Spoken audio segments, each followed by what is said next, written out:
प्रश्न नम्बर 1।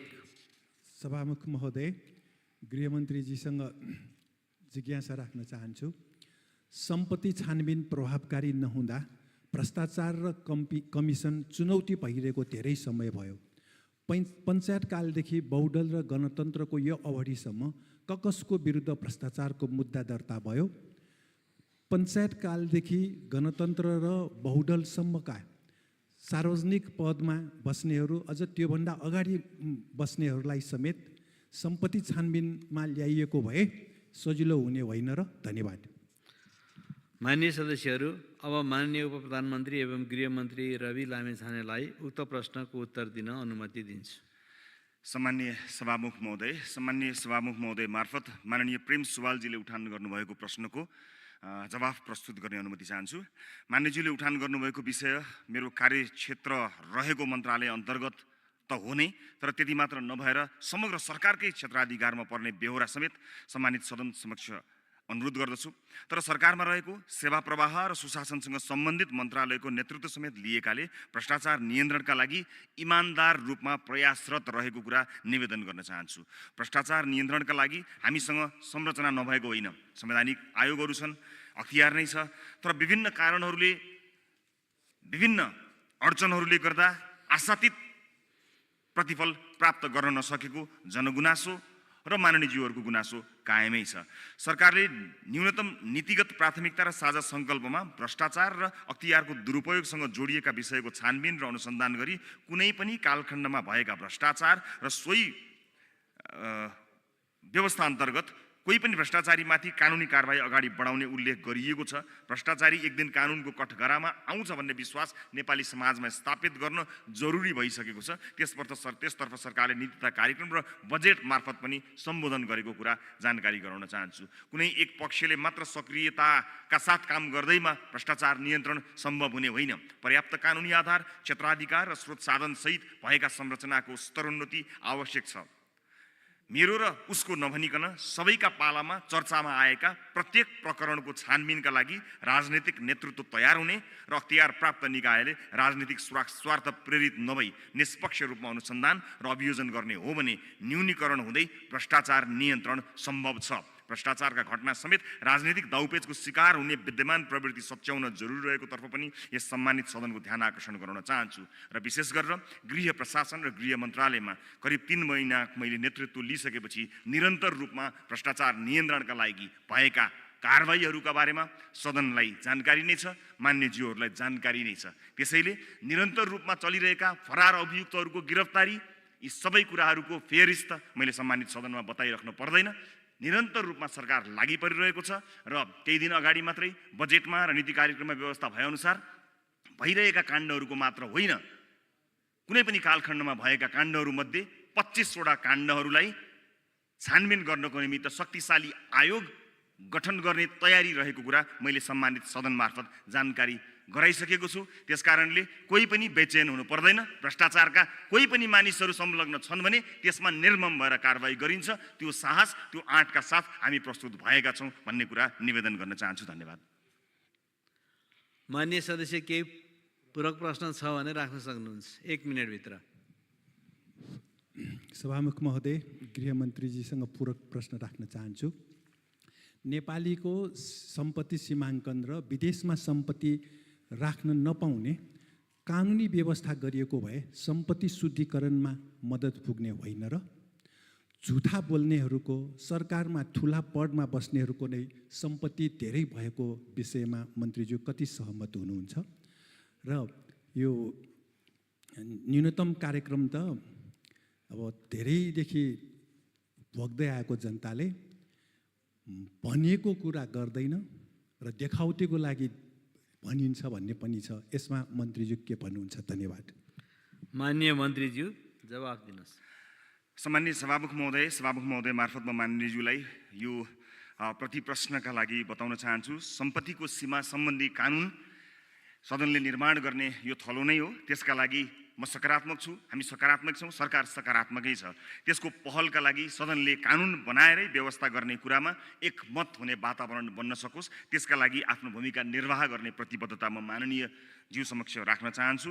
र झुटो बोल्ने लगायतका यी व्यवहारसँग सम्बन्धित कुराहरू, यी मोरल भ्याल्युसँग सम्बन्धित कुराहरू हुन्। त्यसकारणले जननिर्वाचित जनप्रतिनिधि अझ पदाधिकारीहरूले झुट बोल्ने, गलत गर्ने कुराहरूलाई यसै पनि स्वाभाविक रूपमा त्यसलाई अस्वीकार्य हुन्छ नै हुन्छ। तर त्यो जिम्मेवारी बोधका साथ सबैजना अगाडि बढौँ भन्न चाहन्छु। सरकारले प्रस्तुत गरेका न्यूनतम साझा कार्यक्रम लेखनमा मात्र सीमित नहुन् भन्नका लागि हामी निरन्तर कार्यरत छौँ। जति सकिन्छ त्यसलाई अधिकतम सदुपयोग गरेर त्यसमा इमान्दारिताका साथ काम गर्ने प्रतिबद्धता व्यक्त गर्न चाहन्छु र मलाई विश्वास छ माननीयज्यूहरूले सरकारले अहिले गरिरहेको कार्यलाई नजिकबाट हेरिरहनु भएको छ भन्ने मैले आशा लिएको छु। धन्यवाद। मान्य सदस्यहरू, अब प्रश्नकर्ता मान्य श्री विद्या भट्टराईलाई आफ्नो प्रश्न सोध्न अनुमति दिन्छु। प्रश्न नम्बर 2। सम्मान्य सभामुख महोदय, सम्मान्य सभामुखज्यू मार्फत म माननीय गृहमन्त्रीज्यूलाई प्रश्न गर्न चाहन्छु। नेपालमा वर्षेनी, डढेलो, बाढी पहिरो, डुबालले सयौँ झन्डनको क्षति हुने गरेको छ। गत वर्ष भूकम्पले पनि धेरै स्थानमा ठूलो क्षति पुर्याएको छ। भूकम्प प्रभावित क्षेत्रको पुनर्निर्माणको कार्य अझै सम्पन्न हुन सकेको छैन। भूकम्प प्रभावित क्षेत्रको पुनर्निर्माण कार्य कहिलेसम्म सम्पन्न हुन्छ? जलवायु परिवर्तनसँगै हामी कहाँ आकलन नगरेका प्राकृतिक विपत्तिका समस्याहरू देखा परिरहेका छन्। नेपालमा आकलन गर्न सकिने तथा वर्षेनी मौसम अनुसार देखा पर्ने विपदहरूले पनि हरेक वर्ष ठूलो क्षति पुर्याउने गरेको छ। डढेलो, बाढी पहिरो, डुबान एकै प्रकृतिका विपदहरू हामी भोगिरहेका छौँ। यसको न्यूनीकरण र समाधानका लागि सरकारको ठोस तयारी के रहेको छ? विपदको जोखिमलाई आकलन गरी विपदमा हुन सक्ने क्षतिको समेत पूर्व मूल्याङ्कन प्रणालीको व्यवस्थाका लागि कस्तो तयारी गरिएको छ? धन्यवाद। मान्य सदस्यहरू, अब मान्य उपप्रधानमन्त्री एवं गृहमन्त्री रवि लामिछानेलाई उक्त प्रश्नको उत्तर दिन अनुमति दिन्छु। सम्मान्य सभामुख महोदय मार्फत माननीय विद्या भट्टराईजीलाई प्रश्नका लागि धन्यवाद दिँदै उहाँले राख्नुभएको प्रश्नको जवाफ प्रस्तुत गर्ने अनुमति चाहन्छु। सम्मान्य सभामुख महोदय, विपद प्रभावित घर परिवारलाई अस्थायी आवास निर्माण अनुदान कार्यविधि 2081 तर्जुमा भई सहमतिका लागि अर्थ मन्त्रालयमा पठाइएको कुरा जानकारी गराउन चाहन्छु र हिजो भर्खरै माननीय अर्थमन्त्रीज्यू, अर्थ सचिवज्यू लगायत अर्थ मन्त्रालयको टोली समक्ष यस विषयमा आएका कुनै पनि रायका लागि अर्थ मन्त्रालयमा आएका पत्रहरूलाई तत्काल अगाडि बढाउनको निमित्त मैले निवेदन गरेको छु र मलाई विश्वास छ हिजो नै अर्थ मन्त्रालयले त्यसलाई मन्त्री परिषदमा निर्णयार्थ अगाडि बढाइसकेको छ। मैले माननीय सदस्यहरू समक्ष सत्य बोल्नुपर्ने हुन्छ, यहाँ जवाफ होइन समाधान दिनुपर्ने हुन्छ। प्रक्रियागत ढिलासुस्तीहरूको शिकार सदन भएको छ, सरकार भएको छ, सिङ्गो समाज भएको छ। प्रक्रियागत रूपमा हुने गरेका यी ढिलासुस्तीका कारण आम मानिसले हामीले सोचे जस्तो सेवा पाएको छैनन्। यो कुरालाई मैले यो सदनमा स्वीकार गर्नुपर्दछ। तर त्यस्तो नहोस् भन्नका लागि एउटा विधि बनाउनु पर्ने हुन्छ। हामीले काम गर्ने नीतिमा हो र नीतिमा टेकेर नै भविष्यमा हुने त्यस्ता किसिमका कुनै पनि गतिविधिहरूलाई नियन्त्रण गर्ने हो, सरकारले सम्बोधन गर्ने हो। यस अगाडि यस्तो किसिमको क्रियाकलाप भयो भएन सायद यहाँहरूले थाहा पाउनु भएको छ होला। तर यसपटक पनि विधि बनाएरै, कार्यविधि बनाएर नै कुनै पनि किसिमका विपदहरूलाई सम्बोधन गर्न सकियोस् भनेर ऐतिहासिक एउटा दस्तावेज, इतिहासमै पहिलो पटक विपद प्रभावित निजी आवास प्रबलीकरण, पुनर्निर्माण तथा पुनर्स्थापना अनुदान कार्यविधि 2081लाई हामीले पारित गरेका छौँ। यो कार्यविधिमा सम्पूर्ण कुराहरू उल्लेख गरेका छौँ। यस अगाडि यो कार्यविधि प्राप्त भएको भए कुनै पनि मन्त्रीले आफ्नो काम अगाडि बढाउनको निमित्त सहज हुने थियो। हामीले काम गर्ने विधिका माध्यमबाट मात्रै हो। त्यसकारणले यो विधि बनेको छ। यो विधिबाट हामी सम्बोधन गर्ने काममा अगाडि बढ्नेछौँ। यस विधिबाट बाढी पहिरो मात्र होइन, चट्याङ, हिम पहिरो, कुनै पनि किसिमका विपदमा परेका नागरिकलाई कहाँ कहाँ कसरी सम्बोधन गर्ने भन्ने कुराको पूर्ण व्यवस्था तयार गरिएको छ। नियम कानुनको अधीनमा रहेर, कार्यविधिको अधीनमा रहेर हामी यसमा काम गर्न सक्दछौँ। त्यसको तयारी भएको छ। यस अगाडि यथेष्ट प्रयास हुन सकेको छैन। अझै पनि भूकम्प पीडितहरूलाई हामीले पूर्ण रूपमा सम्बोधन गर्न सकिरहेका छैनौँ। विधिको अभावले, कार्यविधिको अभावले यस्ता समस्याहरू आएका थिए, जटिलताहरू आएका थिए। तर त्यस्तो जटिलता भविष्यमा नआओस् भन्नका लागि हामीले एउटा अत्यन्तै ठुलो अध्ययन गरेर ऐतिहासिक दस्तावेज प्रमाणीकरण समेत गरिसकेको हुनाले अब यसलाई कार्यान्वयनको चरणमा लिएर जानु छ। यस वर्ष सोचे जस्तो सफलता प्राप्त गर्न गाह्रो छ। यद्यपि त्यसलाई कार्यान्वयन गर्नेतर्फ हामी चुस्त दुरुस्त रूपमा काम गरिरहेका छौँ।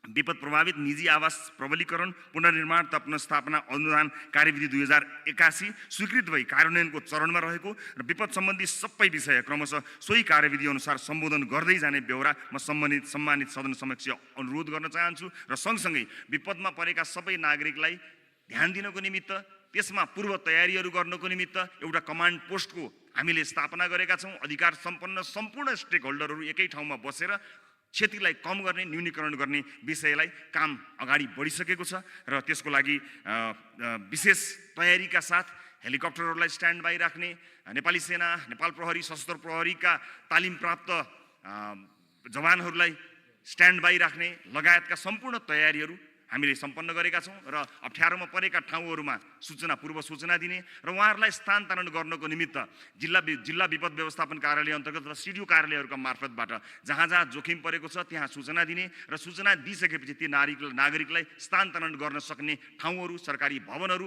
ती भवनहरूमा लत्ता कपडा खाद्यान्नको व्यवस्था हामीले गरेका छौँ र यसपटकको तयारी अलिकति विभिन्न निकायहरूसँग छलफल गरिएको तयारी भएको हुनाले न्यूनीकरणमा हामी सफल हुन्छौँ भन्ने विश्वास लिएका छौँ। तर आगामी वर्ष अझ बढी प्रभावकारी ढङ्गले काम गर्नको निमित्त हामीलाई यो कार्यविधिले सघाउनेछ भन्ने कुरा माननीयज्यूलाई मान्य सामान्य सभामुख मार्फत जानकारी गराउन चाहन्छु। धन्यवाद।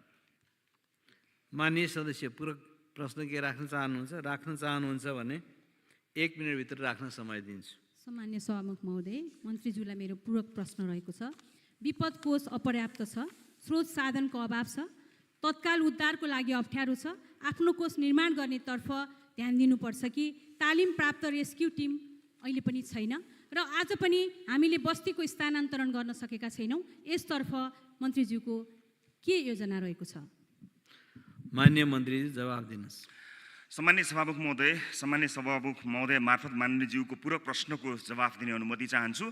विपद कोषमा 6 अर्बभन्दा बढी रकम रहेको कुरा म सम्मानित सदनलाई फेरि पनि निवेदन गर्न चाहन्छु। त्यसको परिचालनमा भएका जटिलतालाई फुकाउनको निमित्त हिजो भर्खरै अर्थ मन्त्रालयसँग कुराकानी भएको र माननीय अर्थमन्त्रीज्यूले सकारात्मक रहेको र विभिन्न आफ्ना निकायहरूलाई निर्देशन दिइसकेवरी मेरो अपेक्षा र आशा छ त्यो निर्देशन बमोजिम स्वीकृति आजसम्म प्राप्त भइसकेको हुनुपर्दछ। केही बेर अगाडि माननीय अर्थमन्त्रीज्यूसँग मैले यसबारेमा कुराकानी पनि गरेको थिएँ र यसको स्वीकृतिका लागि, यसलाई सहजीकरण गर्नका लागि अर्थ मन्त्रालय सकारात्मक रहेको र यो अगाडि बढिसकेको जानकारी मैले लगभग प्राप्त गरिसकेको छु र त्यसलाई म पुनः भेरिफाई पनि गर्न चाहन्छु। सामान्य सभामुख महोदय, विभिन्न ढङ्गले स्रोत परिचालन गर्नको निमित्त हाम्रा जटिलताहरूलाई, कानुनी जटिलताहरू र अन्तर मन्त्रालयगत अथवा अन्तर निकायगत जटिलताहरूलाई सुल्झ्याउँदै मान्यज्यूले चासो राख्नुभएको विषयमा हामीले सफलता प्राप्त गर्नेछौँ भन्ने कुरा जानकारी गराउन चाहन्छु। धन्यवाद। माननीय सदस्यहरू, अब प्रश्नकर्ता माननीय विद्या भट्टराईलाई आफ्नो प्रश्न सोध्न अनुमति दिन्छु। प्रश्न नम्बर 3।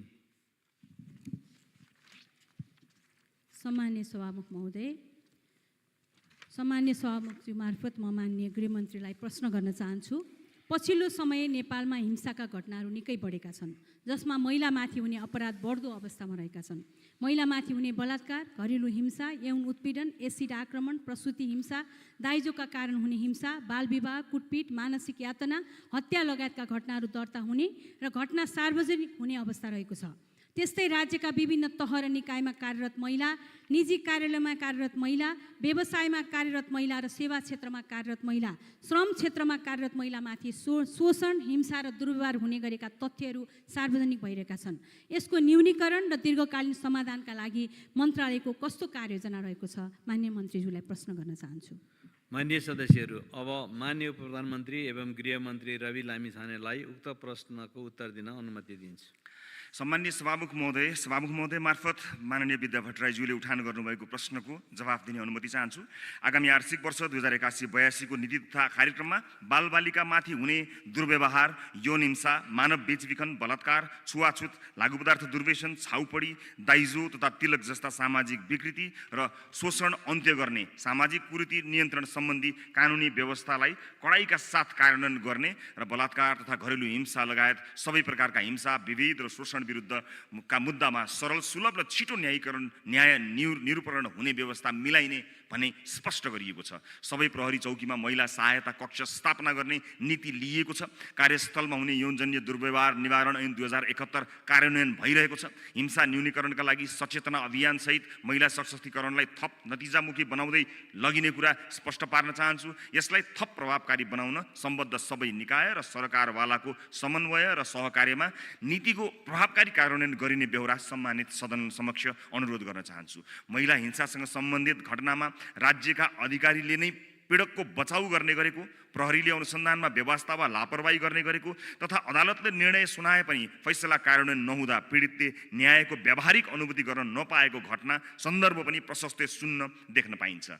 सुरक्षा, अनुसन्धान र फैसला कार्यान्वयनमा गृह प्रशासन जोडिने भएकाले यदाकदा सुनिने देखिने यस्ता घटनाप्रति पनि हामी अत्यन्त संवेदनशील छौँ।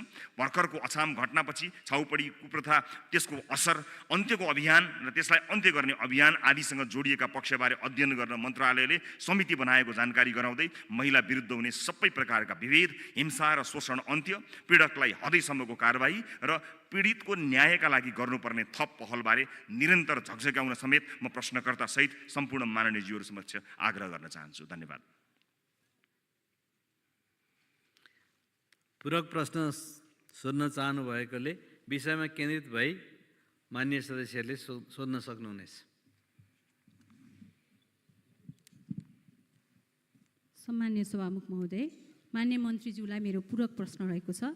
सबैभन्दा पहिला त मुद्दा दर्ता नै नहुने अवस्था छ मान्य मन्त्रीज्यू।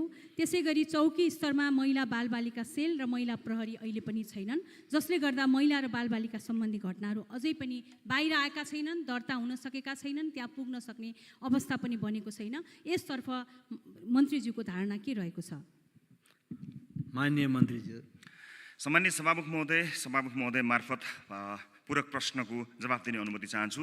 मुद्दा दर्तामा देखिएका समस्याहरूलाई मध्यनजर गर्दै गृह मन्त्रालयले प्रहरी प्रधान कार्यालयसँगको छलफलमा अब मुद्दा दर्ता गर्नको निमित्त मुद्दालाई दर्ता गरिसकेपछि त्यो दर्ता नम्बर कागजमा लेखेर दिने मात्र होइन, एफआइआरको एउटा कपी पीडितलाई उपलब्ध गराउने कार्यविधि र कानुनी व्यवस्थाका लागि गृह कार्य गरिरहेको छ। यो सम्पन्न भइसक्दा कुनै पनि मुद्दा प्रहरी कार्यालयमा जाँदा या कहीँ मुद्दा दर्ता गर्दा त्यो मुद्दाको एन्ट्री हुन्छ। एन्ट्री भइसकेपछि एउटा केस नम्बर जेनेरेट हुन्छ।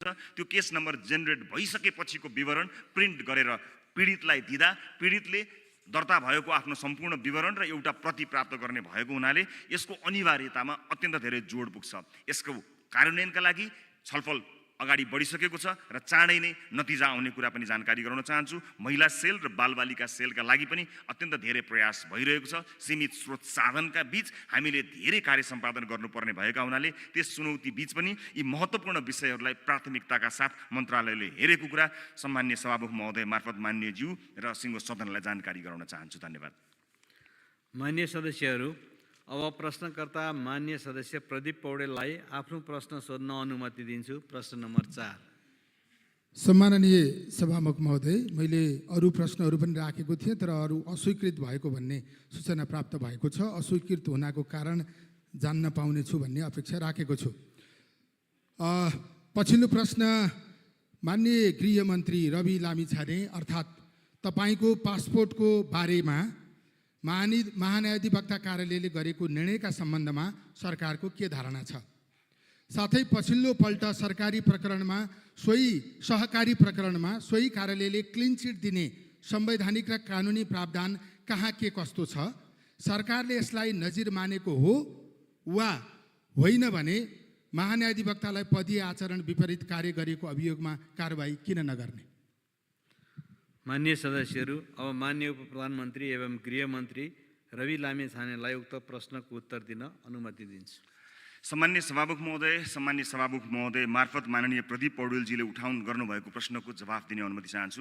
सभामुख महोदय तथा माननीय सदस्यज्यू, तपाईँले उठाउन गर्नुभएका दुवै विषयहरू सम्मानित अदालतमा विचाराधीन मुद्दा रहेका हुनाले सम्मानित अदालतमा विचाराधीन रहेको मुद्दालाई त्यसै अवस्थामा सदनमा वा कहीँ चर्चा गर्नु त्यति उपयुक्त नभएको हुनाले सम्मानित अदालतमा विचाराधीन मुद्दामा मैले अहिले बोल्नु त्यति उपयुक्त नहुने कुरा जानकारी गराउन चाहन्छु। र माननीयज्यूले अस्वीकृत भएको प्रश्न भन्नुभएको रहेछ, म सम्मानित सदनलाई जानकारी गराउन चाहन्छु। त्यो प्रश्न मबाट अस्वीकृत भएको होइन, मसम्म आएको होइन।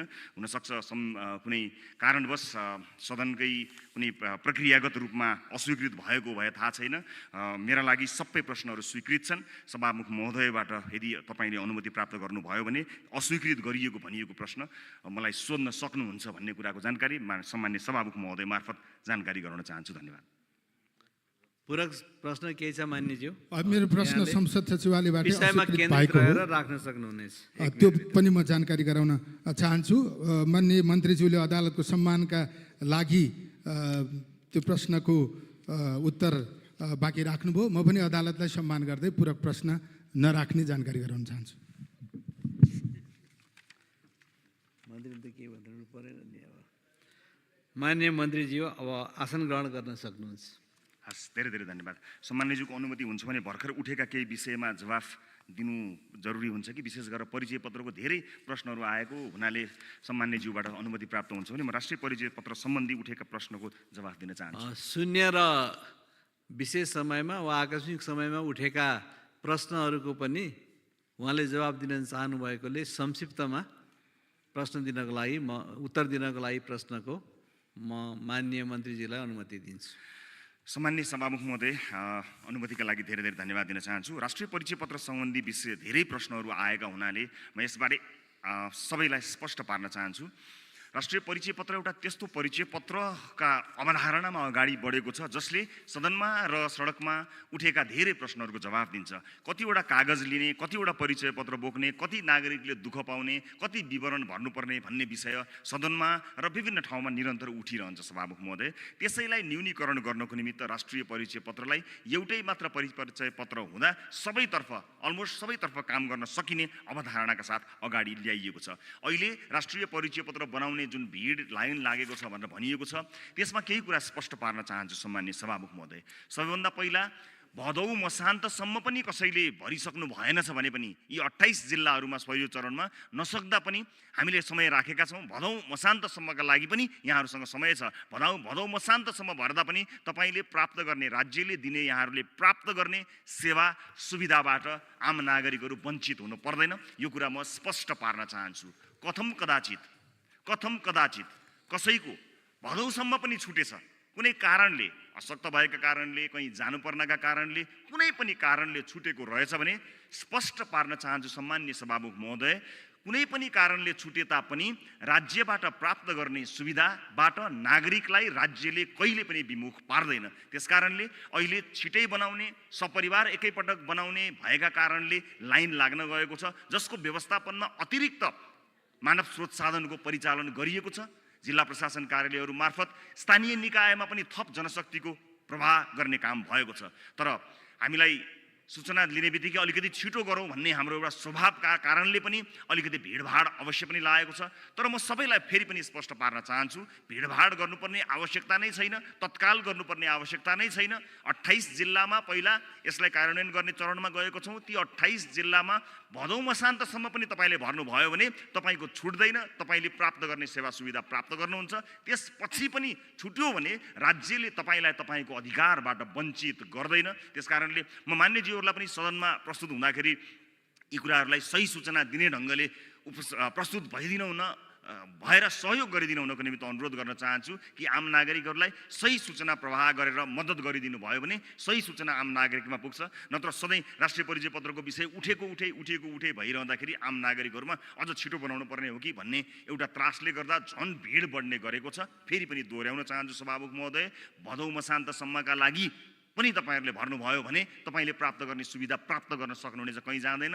त्यसका बावजुद पनि छुट्यो भने पनि राज्यले तपाईँलाई दिने सुविधाबाट तपाईँलाई वञ्चित गर्दैन। जो अशक्त हुनुहुन्छ, बिरामी हुनुहुन्छ, उमेर 90 वर्षभन्दा बढीको हुनुहुन्छ, उहाँहरूले, बालबालिकाहरू हुनुहुन्छ, उहाँहरूले चिन्ता गर्न पर्दैन। उहाँहरूका लागि विशेष व्यवस्था गरिनेछ। राष्ट्रिय परिचय पत्रबारे उठेको विषयलाई म यसरी नै बताउन चाहन्छु। त्यसै गरी सामान्य सभामुख महोदय, अहिले भर्खरै वैदेशिक रोजगारी विभागमा भिड नियन्त्रण गरिएन, निषेधित क्षेत्र बनाइएको हो भनेर माननीय प्रभु शाहले सोध्नु भएको थियो।